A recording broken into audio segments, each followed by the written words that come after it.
شروع اللہ کے نام سے جو سب پر مہربان ہے، بہت مہربان ہے۔ اے پیغمبر کہہ دو میرے پاس وحی آئی ہے کہ جنات کی ایک جماعت نے قرآن غور سے سنا اور اپنی قوم سے جا کر کہا کہ ہم نے ایک عجیب قرآن سنا ہے جو راہ راست کی طرف رہنمائی کرتا ہے، اس لیے ہم اس پر ایمان لے آئے ہیں، اور اب اپنے پروردگار کے ساتھ کسی کو عبادت میں ہرگز شریک نہیں مانیں گے۔ اور یہ کہ ہمارے پروردگار کی بہت اونچی شان ہے،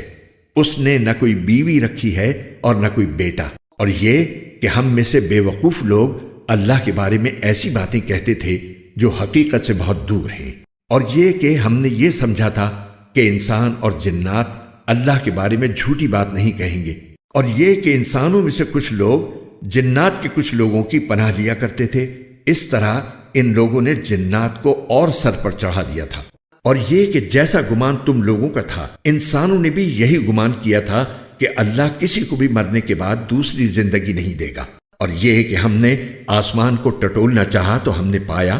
کہ وہ بڑے سخت پہرے داروں اور شعلوں سے بھرا ہوا ہے، اور یہ کہ ہم پہلے سن گن لینے کے لیے آسمان کی کچھ جگہوں پر جا بیٹھا کرتے تھے، لیکن اب جو کوئی سننا چاہتا ہے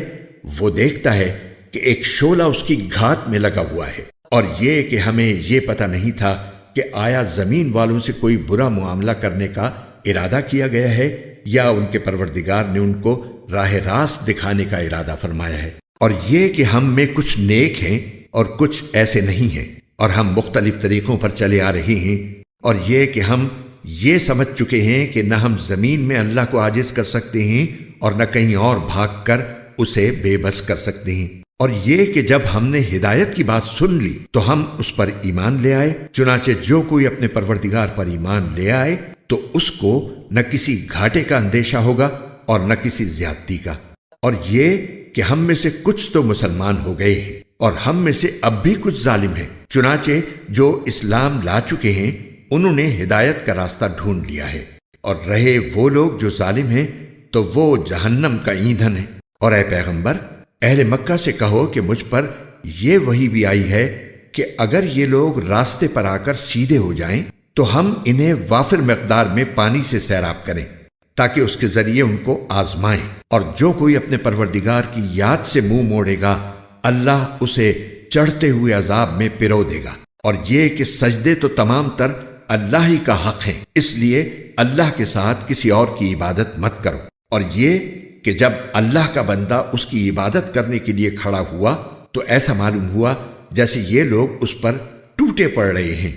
کہہ دو کہ میں تو صرف اپنے پروردگار کی عبادت کرتا ہوں اور اس کے ساتھ کوئی شریک نہیں مانتا۔ کہہ دو کہ نہ تمہارا کوئی نقصان میرے اختیار میں ہے اور نہ کوئی بھلائی۔ کہہ دو کہ مجھے اللہ سے نہ کوئی بچا سکتا ہے اور نہ میں اسے چھوڑ کر کوئی پناہ کی جگہ پا سکتا ہوں۔ البتہ جس چیز پر مجھے اختیار دیا گیا ہے وہ اللہ کی طرف سے بات پہنچا دینا اور اس کے پیغامات ہیں، اور جو کوئی اللہ اور اس کے رسول کی نافرمانی کرے گا تو اس کے لیے جہنم کی آگ ہے جس میں ایسے لوگ ہمیشہ ہمیشہ رہیں گے، اور یہ لوگ نافرمانی کرتے رہیں گے